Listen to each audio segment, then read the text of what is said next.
사무엘상 12장 23절로 24절 말씀 보겠습니다.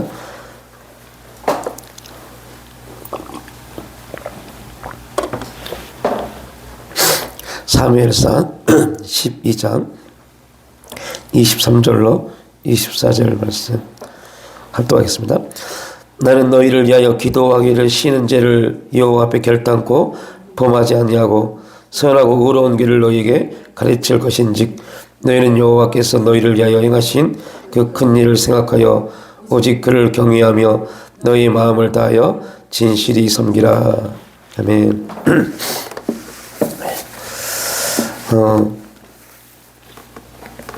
사무엘은 나는 너희를 위하여 기도하기를 쉬는 죄를 여호와 앞에 범죄하지 아니하였다. 너희는, 나는 기도하였고 너희는 이거는 주제입니다. 사무엘은 기도하였고 너희는 여호와께서 너희를 위하여 행하신 큰 일을 생각하고 오직 그를 경외하며 너희 마음을 다하여 진실히 섬기라. 사무엘이 할 일과 이스라엘 백성들이 할 일에 대해서 쭉 설명하고 있죠. 복음서에 보면 예수님의 사역이 쫙 기록되어 있습니다. 예수님의 사역을 보면서 가장 독특한 특징은 예수님의 설교를 너무너무 잘 하셨다는 겁니다. 예수님이 설교하실 때 수많은 사람들이 그 설교를 듣고 깨닫게 되고, 예수님의 설교를 듣고 많은 기적이 일어나게 됐던, 동기가 이루어졌던 모습도 많이 나와 있죠.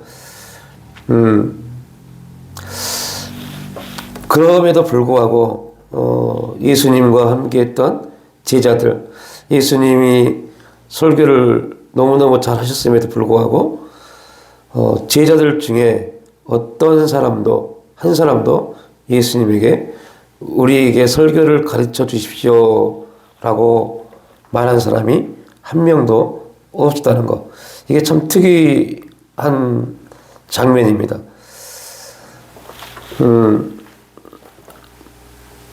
그들이 앞으로 어떻게 될지, 어떤 쓰임을 받을지 몰랐기 때문에 그럴 수도 있겠지만, 3년이라는 시간 동안, 3년 반이죠. 3년의 반 동안 예수를 쫓았던 제자들 중에 예수님의 하시는 많은 일들 중에 그의 말, 예수님의 말을 듣고자, 설교를 듣고자 하는 많은 사람들이 있었고, 예수님의 설교를 듣고자 많은 무리들이 모여 들었던 그런 사실을 보면, 누구 한 사람은 우리 예수님에게 설교를 배우면 참 좋겠다, 예수님에게 언변 말하는 걸 배우면 참 좋겠다라는 생각을 할 법도 한데, 그런 내용이 한 군데도 나와 있지 않습니다. 그런데 특이한 거는 우리 성경에 보면요, 우리 딱 그 성경만 보면 예수님이 기도하는 장면이 그렇게 싹 많이 나와 있지 않습니다.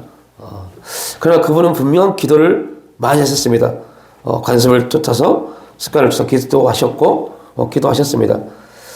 그럼에도 불구하고 성경의 기록을 보면 기도하는 장면보다 설교하고 말씀을 선포하는 장면이 훨씬 많습니다.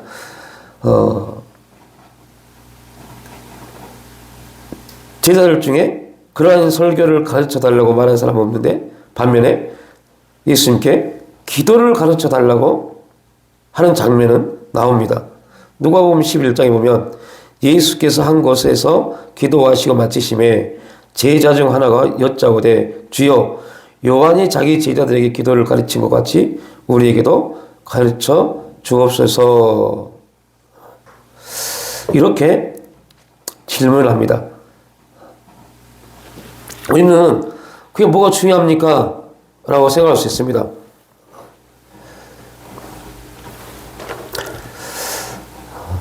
제자들이 예수님께 기도를 가르쳐 주십시오 라고 말한 게 뭐 그렇게 중요한 것 같지 않는데요? 기도 배우는 거 좋지요. 기도할 줄 모르니까 기도를 배운 거 아닙니까? 이렇게 생각하고 단순하게 넘어가 버립니다. 근데 이거는 우리 굉장히 깊게 생각해 볼 문제입니다. 그리고 이것은 우리에게 너무너무 놀라운 메시지를 주고 있습니다.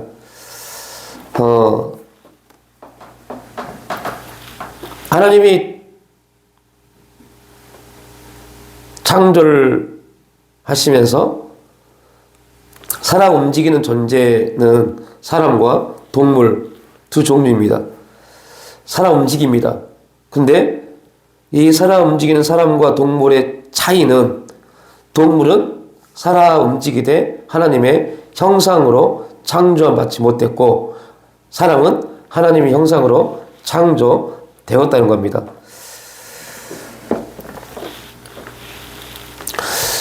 우리 여기서 또 한 가지 질문을 던져봐야죠.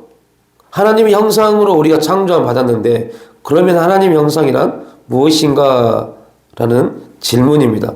도대체 하나님의 형상이 무엇이길래 하나님이 하나님의 형상과 모양대로 인간을 창조하시고 심히 보기 좋았더라, 너무 좋았다 라고 고백을 하셨을까?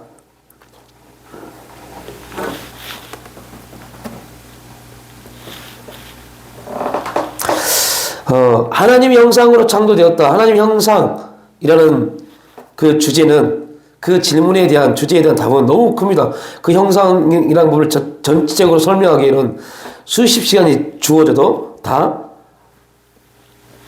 말할 수 없고, 또 우리 인간의 짧은 언어로, 지식으로 담을 수도 없는 어마어마한 중요한 주제입니다. 그럼에도 불구하고 우리 그리스도인들에게 있어서 하나님의 형상이다 라고 말을 할 때는 가장 중요한, 지금 우리가 이 세상으로 살아가는 데 있어서 가장 중요한 그 질문에 대한 답이 있는데, 그것은 사람은 영적인 존재이다입니다. 하나님의 형상이라는 것은, 그 형상에 대한 의미는 사람은 영적인 존재이다라는 답을 가지고 옵니다. 이유는 하나님이 영적인 존재이시기 때문에요. 영적인 존재이신 그분이 인간을 그와 동일하게 만들었습니다. 그래서 사람은 영적인 존재입니다. 그래서 사람은 우리 생각과 우리 감정과 우리 의지가 성령을 통해서 지배를 받지 못하면 우리 인간은 동물과 똑같은 존재입니다. 우리는 그런데 너무 그렇게 쉽게 생각을 하고 살아갑니다. 하나님은 영이시기 때문에 그 형상의 기준은 영적인 겁니다. 사람이 영적인 존재이기 때문에 그래서 사람은 그의 모든 삶이 예배가 돼야 되고, 영적인 존재이기 때문에 하나님을 예배하는 능력을 가지고 창조되었습니다. 우리가 이 땅에서 하는 모든 삶이 하나님을 예배하는 기준이 돼야 돼요. 그런데 인간이, 아담이 타락함으로 인해서 잃어버린 가장 큰 기준이 하나님을 예배하는 능력을 잃어버렸어요. 하나님을 예배하는 능력을 잃어버렸어요. 그 하나님을 예배하는 능력을 잃어버리고 인간이 대신 얻은 게 있습니다. 그게 뭐냐? 옳고 그름입니다. 그래서 옳고 그름을 잘 따진 사람들은 하나님께 예배하는 능력을 갖지 못합니다. 하나님을 예배하는 사람들은 되게 단순합니다. 오직 하나님만이 내 삶의 주인 되심을 고백하는 사람들입니다. 그런 사람들만이 하나님을 예배할 수 있습니다. 이 예배하는 능력으로 인해 인간은 또 한 가지 중요한 사실이 있죠. 우상을 섬길 수도 있습니다. 예배라는 기준을 가지고 하나님을 섬길 것인지 우상을 섬길 것인지라는 그 중앙에 지금 우리가 서 있습니다. 하나님께서 인간에게 허락하신 예배하는 능력은 하나님을 예배할 수도 있지만 동시에 하나님이 아닌 다른 것을 예배할 수도 있습니다. 여러분, 교회가, 그리스도인이 왜 삶이 힘드냐면, 오늘 우리 교회는 수요 예배를 드립니다. 여러분, 금요 기도회를 드립니다. 주일 오전, 오후 예배를 드립니다. 이것은 교회가 교회로서 성도들과 하나님 앞에서 약속을 한 겁니다. 그러면 성도는 당연히 그 약속을 뭐 해야 돼요? 지켜야 돼요. 이것을 예배라고 해요. 그 약속을 지키지 못하면 이유 불문을 떠나서 그것은 우상을 섬긴 겁니다. 이러한 사실이 무서운 겁니다. 우리 너무 쉽게 무엇 때문에요? 나의 환경과 상황 때문에 하나님을 예배하지 못합니다. 또 반대로 너무 단순해지면 내 환경과 상황이 문제가 아니라 하나님 앞에 단순해진 것 때문에 하나님을 예배할 수 있습니다. 그러나 우리가 하나님으로 인해서 하나님을 경외하지 못함으로 인해서 우리의 생각과 우리의 삶이 세상의 기준에 지배를 받기 시작합니다. 그러니까 우리는 이러한 것들을 우상이라고 생각을 하지 않습니다. 삶의 당연함이라고 생각하죠. 이런 것들은 훈련도 안 돼 있고 이런 것에 대해서 영적인 존재로서 이런 거에 대해서 관심을 갖지 못하다 보니 이게 우상인지 몰라요. 이러한 사람이 우상인지 몰라요. 단지 이방 신에게 절하지 않고 전보지 않고 이런 것만 말합니다. 이것은 구약입니다. 구약. 예수님이 오셔서 율법에 대해서 예수님이 질문합니다. 그때 예수님은 뭐라고요? 너희 마음과 생각으로 짓는 것이라고 말합니다. 그러니까 우리가 하나님을 예배할 수도 있고 예배의 능력입니다. 하나님을 예배할 수 있습니다. 또한 누구를요? 하나님의 자리에 우상을 갖다 놓을 수 있어요. 그 우상이 자신일 수 있고 환경일 수 있고 상황일 수 있고 내 자녀일 수 있고 내 남편일 수 있고 내 아내일 수 있고 또 돈일 수 있고 여러 가지 있습니다. 하나님보다 우선시되는 모든 것이 다 우상입니다. 그래서 우리가 겸손이라는 부분을 1년 6개월 동안 나눈 겁니다. 겸손과 경외란 말을 1년 6개월 동안 나눴던 이유가 바로 이겁니다. 알지 못하면 우리는 그렇게 내 삶에 당연하다고 생각하는 것 때문에 그렇게 살아가니까요. 그런데 문제는 그거를 우상으로 알지 못하기 때문이에요. 그래서 그 내용을 1년 6개월 동안 계속 똑같은 비슷한 소리를 수요예배, 금요 기도 때 계속 우리가 나눴던 이유가 있어요. 그럼에도 불구하고 우리는 너무 쉬워요. 그런 의미에서 보면 모든 인간은 예배자입니다. 예배자인데 그 예배의 대상이 하나님이냐 하나님이 아닌 다른 모든 것이냐가 있을 뿐입니다. 하나님을 예배하는 자는 영적 존재로서의 예배자, 하나님이 기뻐 받으시는 영적 존재자로서의 예배자이고 하나님을 예배하지 않는 하나님 아닌 다른 것 때문에 다른 것으로 인하여서 그 시간을 빼앗겨버린 사람들은 그들은 영적 존재로 지음받았지만 영적 존재로 살아가지 못하는 동물과 동일한 사람들입니다. 그래서 무서운 겁니다. 신앙이. 우리가 진정으로 하나님을 예배하지 못하면 우리는 우상 숭배자라는 참 무서운 자리에 설 수밖에 없습니다. 영적 존재로 하나님 앞에 서 있는 자들에게 주어진 특권이 기도입니다. 다른 말로 그러면 기도는 기독교인들에게만 주어진 겁니다. 그러나 기도의 형태는 기독교인뿐만 아니라 모든 사람들이 다 가지고 있는 형태입니다. 꼭 알아둬야 돼요. 그러니까 기도는 기독교인들에게만 주어진 겁니다. 왜요? 기도는 영적인 존재들만 할 수 있는 특권이니까요. 그런데 기도의 형태가 뭔지 아시죠? 피는 거예요. 기도의 형태는 기독교뿐만 아니라 모든 종교를 가지고 있지 않는 사람들도 기도의 형태를 가지고 있습니다. 다른 게 뭘까요? 이게 뭐가 다른지 알아야 돼요. 영적 존재인 거듭난 그리스도인들이 하는 기도는 응답이 있고 계시가 있고 깨달음이 있고 인도함이 있고 역사가 있습니다. 왜요?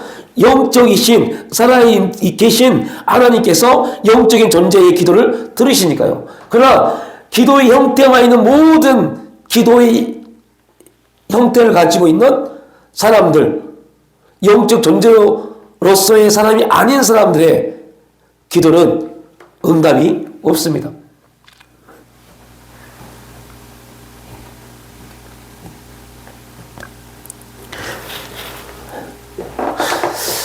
여기서 또 한 가지 중요한 문제가 있죠.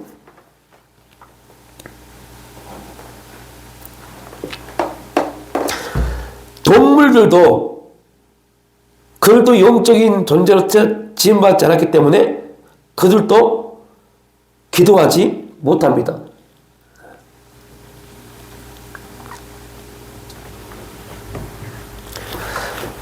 우리가 기도할 수 있다는 것은 그만큼 하나님께 엄청난 큰 특권을 받았고 은혜적 사고입니다.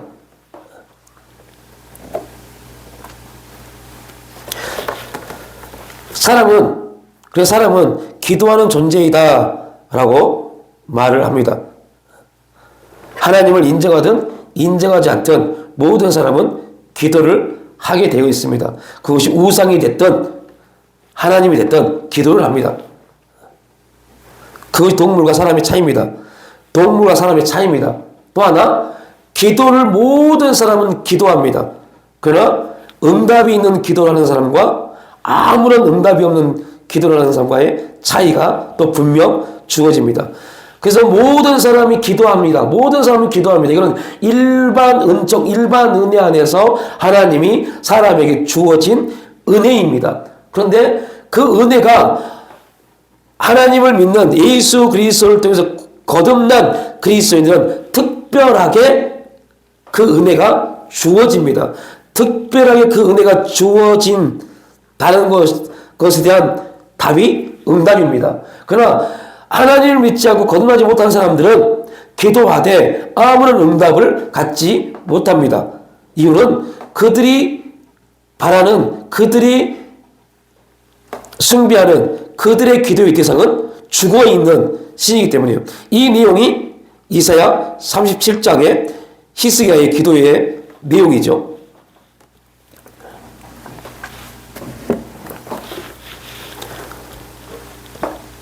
그래서 우리가 기도라는 주제에서 이제 왜 제자들이 예수님께 기도를 가르쳐 주세요, 그 기도에 대해서 가르침을 받고자 했는지.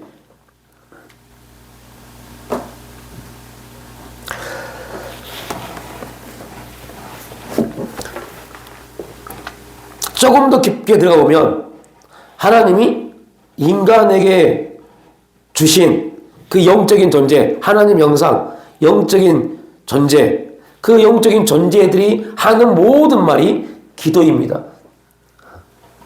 하나님이 우리의 영혼을 거듭나게 하시고 그 영혼에 하나님의 형상을 회복시켜 주시고 하나님의 속성을 덧입게 하십니다. 성령이 그 안에서 그 일들을 하시죠. 그리고 인간이 갖는 의식, 우리가 생각하고 우리가 기억하는 모든 의식, 그 의식과 우리의 삶의 내용과 또한 우리가 경험했던 모든 경험과 그리고 우리가 읽고 들었던 내용들, 그래서 듣는 게 너무너무 중요합니다.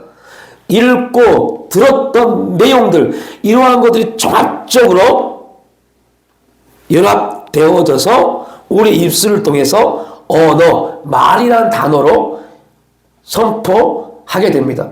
말은, 그래서 우리의 말은 그냥 하는 것이 아니라 우리는 이걸 순서적으로 말하지만 이게 순간적으로 하나가 되어져서 우리 입술을 통해서 말로 표현되어지는 겁니다. 그래서 여러분, 우리가 예수님에 대해서 설명을 하면, 예수님에 대해서 말을 하면 이 말은 지금 우리에게는 예수님으로 들려지고 하나님으로 들려지고 은혜로 들려지고 하나님의 역사로 들려지지만 이 예수 은혜를 모를 거듭나지 못하는 사람들은 지금 우리가 하고 있는 예수님 하나님 은혜에 대한 말에 대해서 그들은 아무런 반응도 하지 못합니다. 그냥 그들은 지금 이 소리 이 말을 어떻게 받아들여요? 그래서 우리가 말에 능력이 있다는 말은요 그냥 우리가 말하기 때문에 능력이 있다는 소리가 아닙니다. 예수를 모르는 사람들은 은혜를 모르는 사람들은 은혜를 말하면 은혜로 받아들이지 못하고 은혜로 반응하지 못하다 보니까 뭐로 반응합니까? 그들의 생각이요. 그들의 생각으로 반응합니다. 그래서 말씀이 증거돼도 은혜 받은 사람들은 그 말씀에 반응합니다. 그러나 은혜 받지 못하고 깨닫지 못한 사람들은 말씀이 증거되면 그것을 은혜로 반응하지 못하고 그들의 생각과 그들의 감정에 반응하니까 하나님 말씀이 역사하는 것이 아니라 그곳에 또 다른 영적인 존재인 사탄이 공격하는 기미를 만들어줍니다. 그래서 우리가 깨어있어라 라고 한 말이 깨어있어라 근신하라 우는 사자가 두루두루 돌면서 너희에게 떨어진 하나님 말씀이 아니라 너희에게 문제가 되고 너희에게 아픔을 주고 상처가 되는 그러한 부분으로 들려지게 사탄이 만들어버립니다.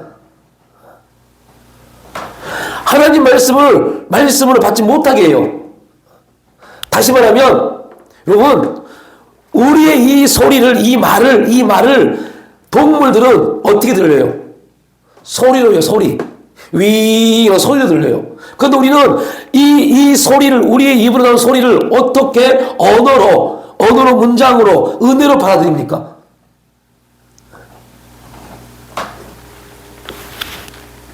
지금 제가 다른 어려운 소리 하는 게 아닙니다. 영적인 존재이기 때문에 하나님이 우리에게 그렇게 말씀하신 부분이 그래서 하나님 음성을 들을 수 있음을 위해서 설명하고 있는 겁니다. 하나님은 동일하게 우리에게 그렇게 말씀하신다니까요. 하나님이 그렇게 말씀하시는데 우리가 영적인 존재인 우리가 하나님께 반응하지 못하니까 하나님의 소리가 그냥 힘들어 아이씨 나는 왜 이럴까 왜 우리 집은 이럴까 나는 왜 이런 환경만 주어질까로 그렇게 받아들이는 겁니다. 하나님 음성이 매일매일 들려짐에도 불구하고 하나님 음성이 안 들려지는 겁니다. 그냥 윙 환경 상황 문제로 보여지는 겁니다. 하나님이 우리에게 지금 우리가 제가 지금 이렇게 말하고 있는 것을 여러분이 하나님의 메시지로 듣고 있다면 지금 우리는 내 영적인 존재가 지금 반응하고 있는 겁니다. 그래서 지금 이것을 뭐로 들어요? 하나님 말씀으로 듣는 겁니다. 그 영적인 존재로서의 내가 깨어있지 못하면 뭐로 들어요? 저 목사가 또 헛소리하고 있는데 저 목사가 기분 나쁘게 말하고 있는 대로 듣게 되는 겁니다. 동일합니다. 하나님 우리에게 영적인 존재로 영이신 그분이 영적인 존재인 우리에게 영으로서 말합니다. 영으로 말하고 있는데 우리가 영적인 존재로 깨어있지 못하니까 그냥 윙 어떻게 해요? 환경, 상황, 문제, 아픔, 고통, 대인관계 이렇게 보여지는 겁니다. 그 윙입니다. 윙 소리요 소리. 하나님 말씀을 안 들리세요. 왜요? 우리가 그렇게 반응하지 못하니까요. 그러니 우리가 기도가 이루어지겠냐고요. 기도가 성립이 되겠냐고요. 왜 제자들이 요한이 그 제자들에게 기도를 가르친 것 같이 우리에게 기도를 가르쳐 주옵소서 왜 그랬을까요? 이거는 교회가 안 가르쳐요. 왜 이걸 이렇게 질문했는지 교회가 안 가르쳐요. 그리고 말합니다. 여러분 열심히 기도하십시오. 이거는 말도 안 되는 이런 큰일 납니다, 여러분들. 왜 이런 질문을 했을까요? 뭐들 하니까요? 목사들도 몰라요. 교회 장로 권사님들 몰라요. 왜 이런 질문을 했는지요? 그들이 기도를 못해서요? 아닙니다. 기도하는 방법을 몰라서요? 아닙니다.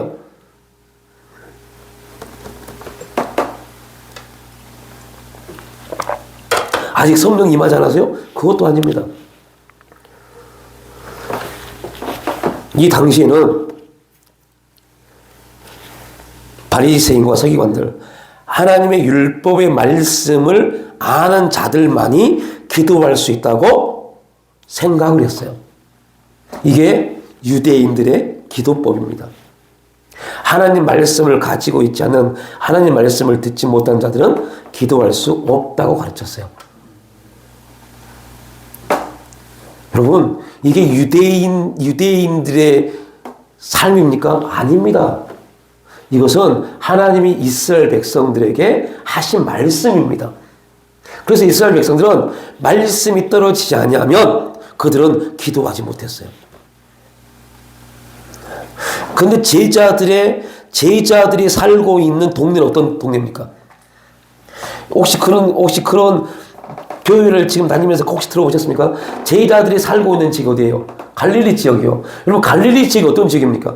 굉장히 많이 들어봤지만 가르치지도 않고 모릅니다.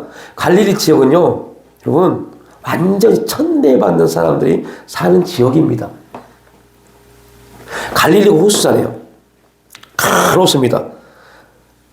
거기는 수많은 상인들, 군인들이 왕래하는 곳이 갈릴리 해변입니다. 그 수많은 군인들, 상인들이 갈릴리 해변에서 들어와서 예루살렘으로 들어갑니다. 여러분, 뱃사람들은 어떠한 사람들입니까? 뱃일을 많이 하는 동네는 어떠한 동네입니까? 혹시 가보셨습니까? 그런 거 아십니까, 혹시? 뱃일을 많이 하는 황구 도시는요, 음란과 타락과 태폐가 난무하는 곳입니다. 그 중에 베다니는 어떤 지일까요? 나사렛이라는 어떤 동네일까요? 갈릴리 중에서 가장 천박한 동네가 나사렛입니다. 그 나사렛은요, 이거 지금 말을 25일날 설교 말씀인데요. 나사렛은요, 창녀들이 가장 많은 지역입니다.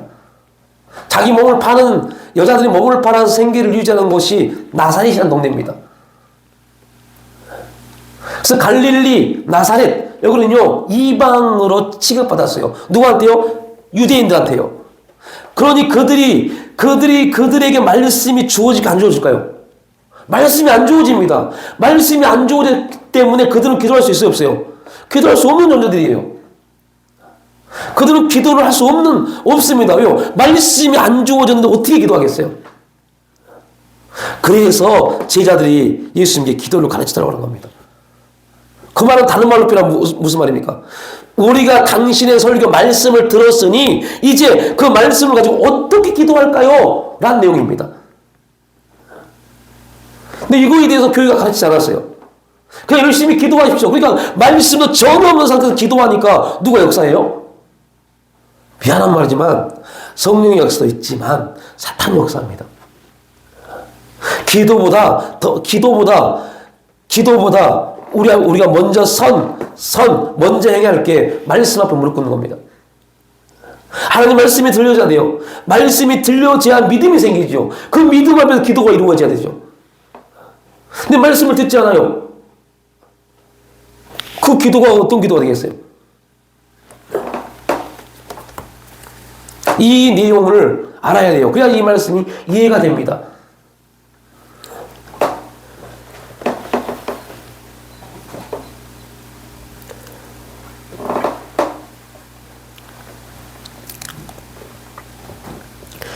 그래서 성경을 보면 어떤 기도는 하나님으로부터 칭찬을 듣지만 어떤 기도는 책망을 받습니다. 주님께서 어떤 기도는 칭찬하십니다. 반면에 어떤 기도는 책망하십니다. 그렇다면 우리는 1번과 2번 칭찬을 받는 기도, 책망을 받는 기도 사이에 항상 우리는 끼어 있습니다.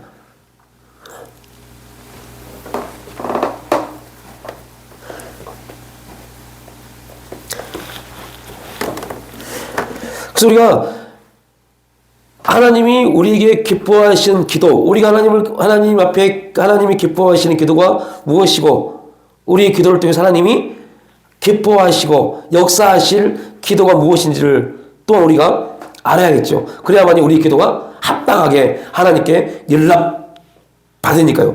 그래서 사무엘처럼 나는 너희를 위하여 기도하기를 씻는 죄를 여호와 앞에 결단코 범하지 아니하고 선하고 의로운 길을 너에게 가르칠 것인지 라고 말할 수 있었던 겁니다. 그냥 뭐 주여 주여 기도하는 것이 아니라 선하고 의로운 길을 가르칠 수 있는 그러한 기도가 사무엘에게는 있었던 겁니다. 왜요? 사무엘은 뭐를 들었어요? 말씀을 들었잖아요. 하나님 음성, 말씀을 들었잖아요. 말씀을 들었기 때문에, 그 말씀이 들려졌기 때문에, 그 음성이 들려졌기 때문에 사무엘은 그 음성을 쫓아, 말씀을 쫓아 기도할 수 있었던 겁니다. 근데 그게 들리지 않으면 우리는 기도하기가 되게 힘들어요. 어려워요.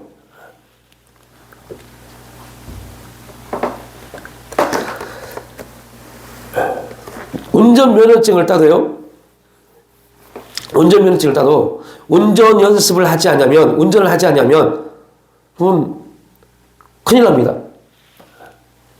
계속적으로 운전을 하기 위해서는 면허증을 따고 운전 연습을 해야 돼요. 누군가에게 좋은 운전법을 배워야 돼요. 그것처럼 우리는 기도를 배워야 돼요. 참 안타까운 문제이죠. 누군가가 우리에게 기도를 배웠습니까? 라고 말하면, 기도를 뭘 배워요? 그냥 하나님께 간절하면 되지 라고 말합니다. 이게 우리 기독교의 문제였습니다. 열심히 하고 간절하고 많이 하고 부르짖고 큰 소리로 기도하면 그게 능력이고 그게 기도하는 법이라고 착각을 했어요.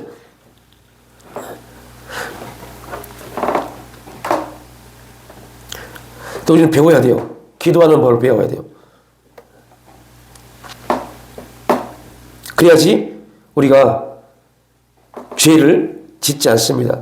오늘 우리가 읽었던 본문은, 사무엘상에 있는 본문은요, 사무엘이 이제 이스라엘 백성들에게 자신의 모든 사역을 끝마치고 고별설교라고 하잖아요.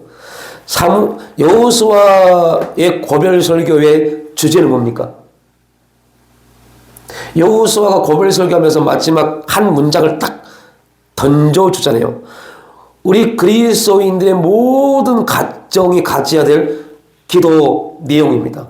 우리 기도문에도 가정을 위해서 첫 번째 기도점이 그잖아요. 나와 우리 가정은 여호와만 섬기겠다. 이게 여호수아의 고별설교의 기준이었어요. 마지막 고별설교였어요. 사무엘의 고별설교입니다.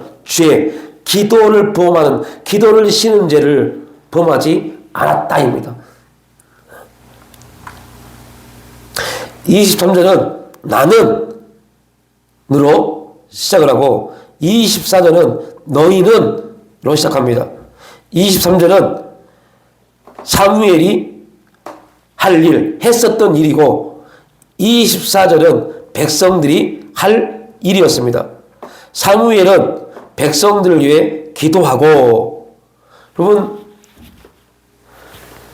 제자들이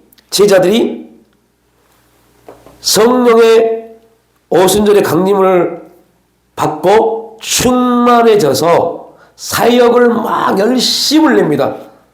사역을 열심히 내요. 교회 일을 열심히 합니다. 그런데 참 이상한 일이 벌어집니다. 성령이 충만한 사도들이 교회 일을 열심히 하면 할수록 교회에 분란이 일어납니다. 그리고 그들이 깨닫는 게 있죠. 뭐라고 합니까? 우리가 실수했구나. 우리가 할 일은 교회 열심히 일하는 게 아니라 기도하는 일, 말씀 증거하고 기도하는 일에 전념해야 되구나. 그리고 그 열심을 누가 해야 돼요? 그거를 사도들이 깨달았어요. 오늘 그 사도들이 깨달은 그 일을 이미 누구는요? 사무엘은 했습니다. 나는 백성들을 위해 기도하고 백성들에게 선하고 의로운 길을 가르치겠다. 반면에 너희들은 하나님을 경외하고 섬기는 일을 감당해라. 사도들이 말씀 증거와 기도하는 일에 전념 말고 그 나머지 모든 교회 일은 성령이 충만한 집사들을 세워서 그 일을 감당할 때 교회가 말씀이 성도들이 흥황하였다라고 말합니다. 이게 교회의 부흥의 원리입니다. 이게 하나님이 교회를 통해서 목회자를 성도를 축복하는 원리입니다. 그런데 한국교회는 그걸 잃어버렸어요.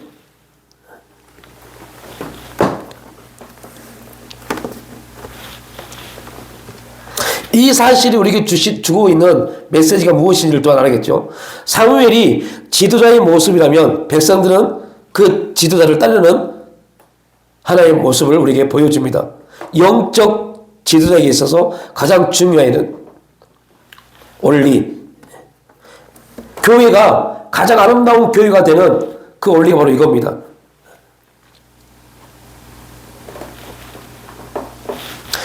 근데 반면에 저와 여러분이 각자의 일에 대해서 그 일을 감당하지 못하면 하나님이 하실 일을 잃어버립니다. 목사는 기도하는 일과 말씀 증거하는 일에 전념했을 때 하나님의 말씀에 대한 깊이와 기도에 대한 은혜를 더 깊게 역사해 가십니다. 반면에 성도가 교회와 하나님 나라를 위해서 헌신하지 않으면 하나님이 하실 일을 잃어버립니다. 그래서 여러분들 지금 한국교회 우리들의 모습 속에서 안타까운 게 뭡니까?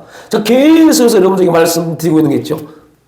하나님이 우리 인생 가운데 역사하실 시간과 역사하실 장소와 역사하실 일을 내어드리지 못하고 있잖아요. 내가 너무 열심히 살다 보니까 문제는 하나님이 일하실 기회와 그 시간이 없는 겁니다. 내 인생을 누가 책임져 버리니까요? 내가 책임지고 있으니까요. 그래서 분명히 말씀하세요. 여호와께서 너희를 위하여 행하신 큰 일을 생각하여라고 말합니다. 하나님이 우리를 위해서, 하나님이 여러분을 위해서 행하실 큰 일을 생각하여 라고 말씀하고 있습니다. 우리가 하는 모든 행위는 하나님께서 나를 위해 행하신 큰 일에 대한 반응이요 응답이어야 됩니다. 그러면 하나님께서 나를 위해 행하신 그 큰 일이 무엇인지,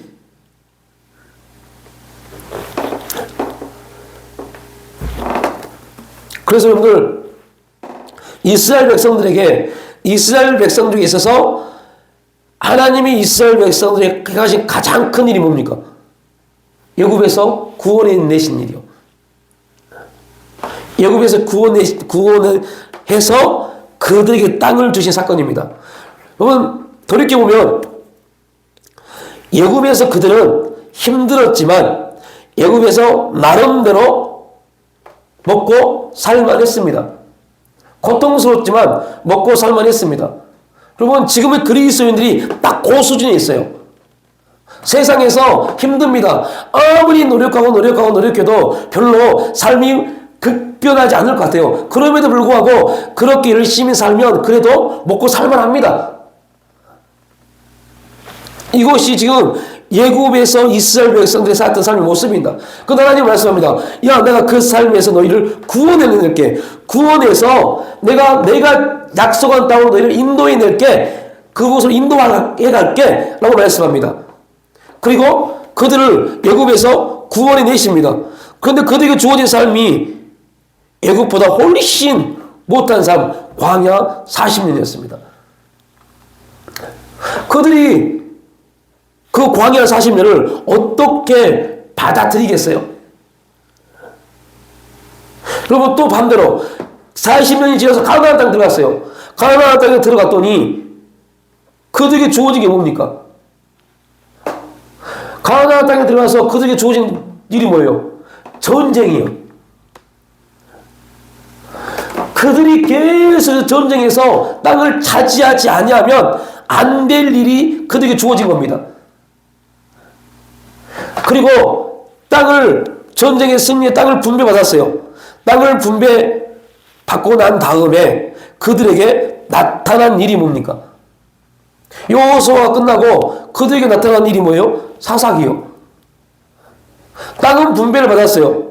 땅을 분배받아서 나라가 형성되어서 각 지파별로 각 족속별로 살아갑니다. 그런데 계속해서 이방 나라들이 그들을 침략해 옵니다. 그들에게 있어서 가나안 땅은 뭘까요? 우리 생각해 봐야 돼요. 여러분에게 있어서 가나안 땅이 뭔지 생각해 봐야 돼요. 우리에게 있어서 가나안 땅은 무엇인지 생각해 봐야 돼요. 그냥 가나안 땅에 입성하면, 하나님 나라에 입성하면, 하나님과 함께하면 모든 게 다 좋다, 이런 게 아닙니다. 가나안 땅에 들어가면 더 철저하게 기도해야 되고, 더 철저하게 묵묵해야 되고, 더 철저하게 순종하지 않으면 매일 침략을 당할 수밖에 없는 게 가나안 땅입니다. 차라리 애굽에 있으면 저 애굽 감독관들이, 야, 오늘은 이만큼 일해, 그만 열심히 일하면 돼요. 그만큼만 빼가 빠지고 일하면 그만큼 뭘 받아요? 일당으로 받으니까요. 일당으로 받으니까요. 그러면 그 애국 군대가 그들을 보호해 주잖아요. 그들이 반항만 하지 않고 열심히 일만 하면 힘들어도 먹고 삽니다. 그런데 가나안 땅은 그게 아니에요. 그들이 농사도 지어야 되지만 더 철저하게 순종해야 돼요. 그렇지 않으면, 순종하지 않으면 이방 나라가 쳐들어와서 엄청난 고통 가운데 빠져드는 게 가나안 땅입니다. 여러분, 그러한 상황 가운데 있는데 너희를 구원하신 하나님을 기억하라 라고 할 때 그 구원이 그들에게 어떻게 받아들여지겠어요? 여러분에게는 지금 구원받은 구원의 감격, 구원의 은혜, 내가 구원받아서 그리스도인이 되었다는 이 기쁨이 여러분 인생에 얼마큼 우리에게 좌우됩니까? 구원의 기쁨이, 감격이 얼마큼 우리 인생 가운데, 삶 가운데 흥분되어지게 다가옵니까? 그런데 죄송한 말이지만 안 다가옵니다. 그 구원의 기쁨이 내 인생을 지배하지도 못합니다. 그러니까 교회에 예배드리는 것을 우습게 하는 겁니다. 하나님에 순종하는 거 우습게 하는 겁니다. 뭐가 안 간다면 뭐 어떻게 돼? 그렇게 생각하는 겁니다. 여러분, 제가 어제 모임이 있어서요, 강화도를 갔다 왔어요. 강화도를 가서 모임을 하고 있는데 한 권사님이 오셨어요. 얘기를 쭉 들어보니까 그 권사님은 한동안 우리나라에 우동집 영우동이라고 꽤 유명한 체인점 영우동을 설립하신 권사님이세요. 그래서 그 영우동으로 돈을 좀 많이 벌어서 강화도로 지금 들어가셔서 거의 한 10,000평 좀 되는 땅을 사서 거기서 집을 짓고 사세요. 가서 잠깐 그 집에 가서 초청을 해서 잠깐 가서 차를 마시는데 이런 말을 해요. 이런 말씀은 되게 충격받았어요.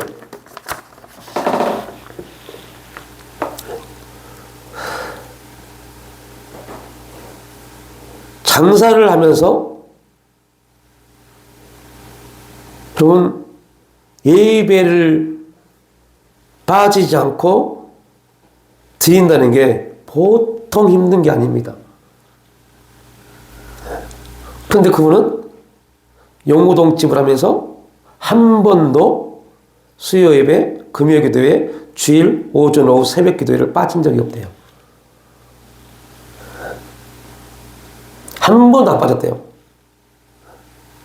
이유는 딱 한 가지랍니다. 은혜요, 감격이요. 나 같은 존재를 당신의 아들을 통해서 구원받게 하셨다는 은혜요.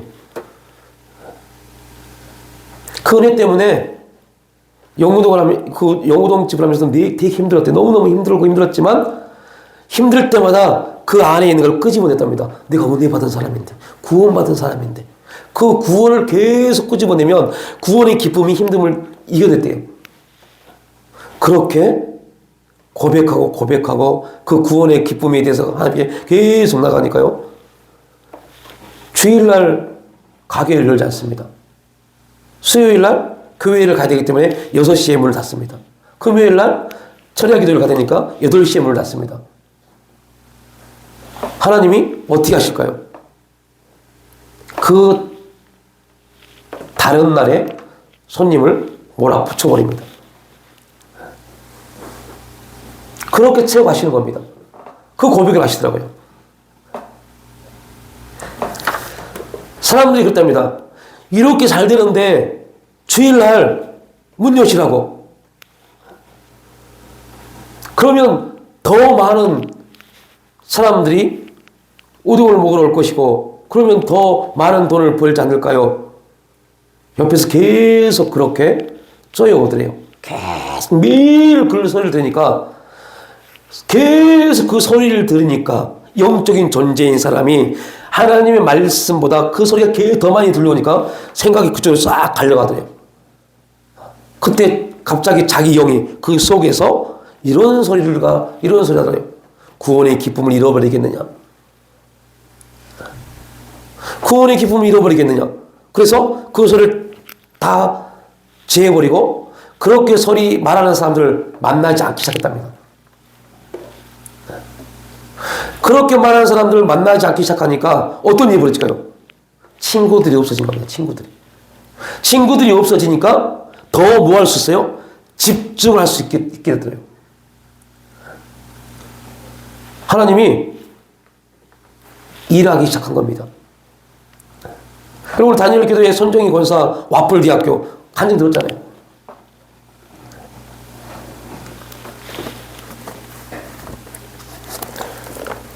그러면 우린 단지 지금 사무엘이 나는 너희를 위하여 기도하기를 쉬는 제 기도 주여 이 기도 이걸 말하는 게 아닙니다. 이 말은요.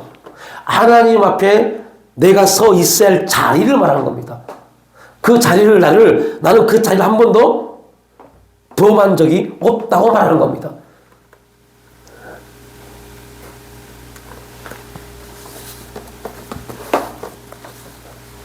우리 신앙이 그 정도는 돼야죠.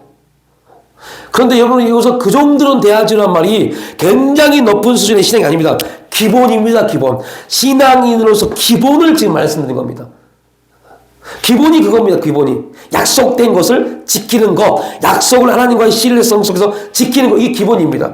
그 기본 위에 우리의 삶이 쌓여지는 거죠. 근데 우리가 기본이 안 되어 있으면 우리의 삶이 어떻게 쌓이겠어요? 쌓여봐야 기본이 안 되어 있으면 이게 머리 위에 쌓이는 거죠. 무너져 버리죠. 또 환경이 임하고 사건이 임하면 무너져 버립니다. 그 약속, 하나님과의 약속 신뢰가 확실해지면 무너지지 않습니다. 하나님이 원하시는 예배자, 하나님이 원하시는 신앙의 모습이 그러한 모습입니다. 우리 그러한 신앙의 딱 모습으로 하나님 우리를 부르셨어요. 당신의 아들을 죽이실 만큼 우리에게 그 영적인 존재의 삶을 회복시키시고 그 은혜를 주셨어요. 근데 그 은혜가 내 삶의 약속보다, 인간적 약속보다 더 안 좋아요. 신뢰성 안에서요. 그걸 지키기 위해서 교회를 빼먹고 그 일을 지키기 위해서 내 시간을 빼먹는 거, 이게 더 훨씬 중요하다고 생각하는 게 우리의 모습입니다. 저는 어제 그 권사님의 말 듣고 너무 충격받았어요. 와, 오해하지 마십시오. 뭐 이걸 들을 수도 있겠지만, 여러분,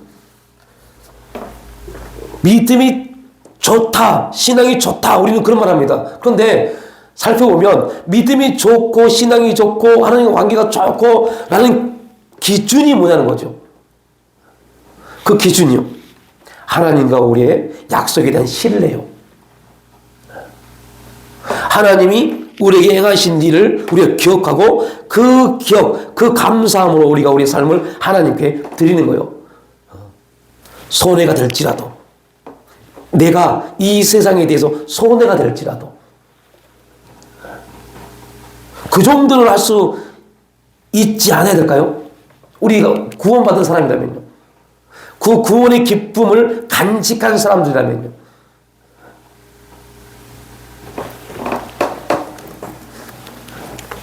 말씀을 받을 수 있는, 들을 수 있는 사람들이라면요. 말씀을 들을 수 있는 신앙인 정도 됐다면 그 정도는 해야죠.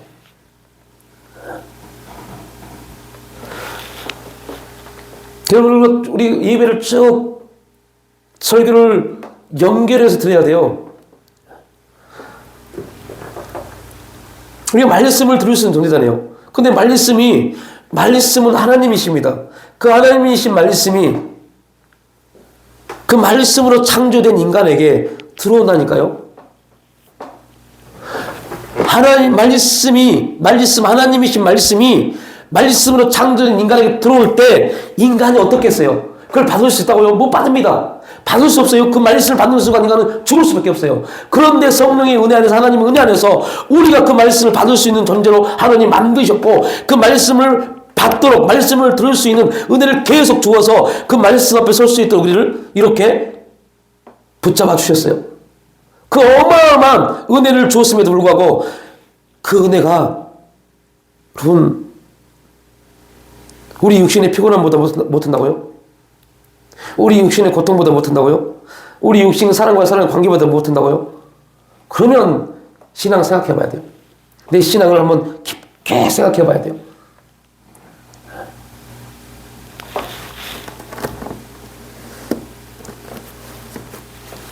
우리가 하나님께 축복을 받고자 한다면요, 하나님이 부어주시는 은혜를 받고자 한다면요, 하나님 우리를 통해서 역사하실 그 일들을 우리가 경험하기를 원한다면 우리는 우리의 삶을 돌이켜봐야 돼요.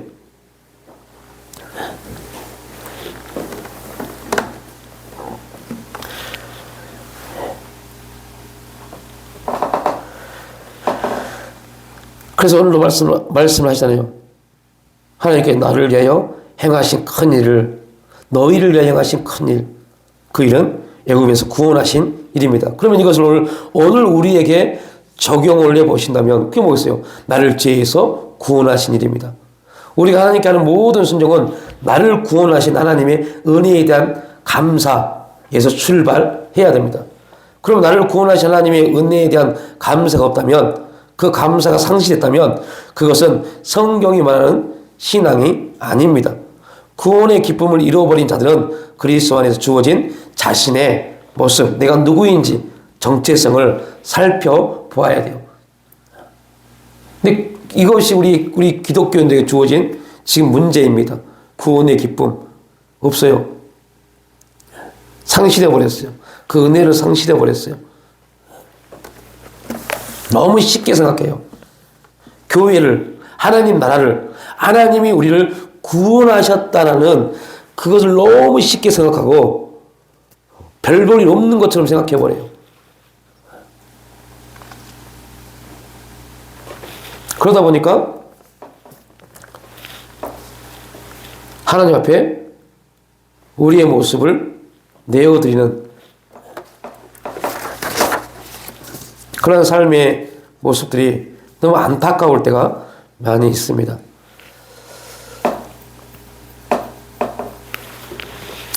한 3개월 동안 연락이 없던 권사님이 계셨어요. 매 새벽마다 말씀을 보내면 매 새벽마다 아멘, 목사님 너무너무 감사합니다. 오늘도 이 말씀 붙잡고 승리하기 원합니다. 라고 문자를 답변을 주셨던 권사님이신데 3개월 동안 말씀을 읽지 않더라고요. 그래서 결정을 했어요. 3개월 동안 말씀을 읽지 않으니 이제 이분에게는 말씀을 더 이상 보내지 말아야겠다 라고 결정을 하고 했는데 바로 어제 연락이 왔어요. 목사님 죄송합니다. 이러한 일이 있어서 말씀을 보지 못했습니다. 라고 문자가 왔어요. 그리고 3개월 동안 못 봤던 말씀 이제 쭉 처음부터 지금 보기 시작합니다. 그러면서 이런 말씀하세요. 하나님이 왜 제 인생을 이렇게 힘들게 하셨는지 3개월 동안 그 고통 가운데 있으면서 울부짖으면서 깨닫는 게 있는데 내가 그 권사님 말이 제가 신앙이 너무 어립니다라고요.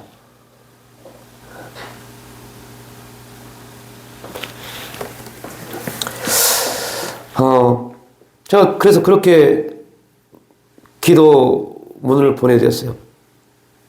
권사님, 하나님이 권사님에게 그동안 수없이 많은 은혜와 갖가지 경험들과 삶의 내용들을 통해서 권사님을 이거를 깨닫게 하시기 위해서 인도하신 것 같습니다. 권사님, 또 반대로 은혜가 있고 믿음이 있기 때문에 지금 이것을 깨달을 수 있었던 겁니다. 중요한 것은 그렇게 행하시고 그렇게 헤맸던 것에 대해서 감사할 수 있기를 바랍니다. 우리가 공허하고 혼돈되고 힘들고 어려운 환경 가운데 있었던 것도 이것도 감사할 수 있는 사람이 돼야 돼요. 아니, 그러한 삶 가운데 내가 벗어났기 때문에 감사가 아니라 그런 삶 가운데 우리가 있었다는 것 자체도 감사할 수 있어야 돼요. 이유는 왜요? 이것 또한 누가 하셨다는 것을 믿기 때문에요. 하나님이 섭리하셔서 나를 그곳에 두셨다는 것을 믿기 때문에요. 그 믿음이 없다면 감사 안 됩니다. 그래서 제가 여러분에게 말씀드린 것은 내가 태어났던 나를 이 땅에 태어나게 하신 우리 부모님에 대해서도 감사해야 돼요. 그들이 나에게 어떻게 했고 나에게 어떤 삶을 줬는지 그거는 아무런 관심 갖지 마십시오. 그것은 하나님이 나를 지금의 나를 만들기 위한 목적이었기 때문에요. 그걸 감사하셔야 돼요. 이게 믿음의 원리입니다. 아버지 하나님, 오늘 사무엘의 고별 설교를 통해서 우리가 하나님 앞에 기도해야 됨에 있어서 또한 하나님을 바라보고 하나님 앞에 우리의 신앙을 내어드림에 있어서 우리가 어떠한 모습으로 나아가야 될지 신앙의 기본적 내용을 다 나누었습니다. 주님, 하나님을 신뢰하고 하나님을 바라보며 그 말씀 앞에 기도하며 하나님의 구원의 은혜에 감사하며 주 앞에 나갈 수 있는 영적 존재로서의 우리의 삶이 될 수 있도록, 그래 정말로 하나님을 선택하며 하나님만 의지하며 하나님만 바라볼 수 있는 그런 신앙의 이야기들이 우리의 삶을 통해서 간증될 수 있도록 성령님 우리를 직관하시고 인도하여 주시옵소서. 감사드릴 때 예수님의 이름으로 기도 올려옵나이다.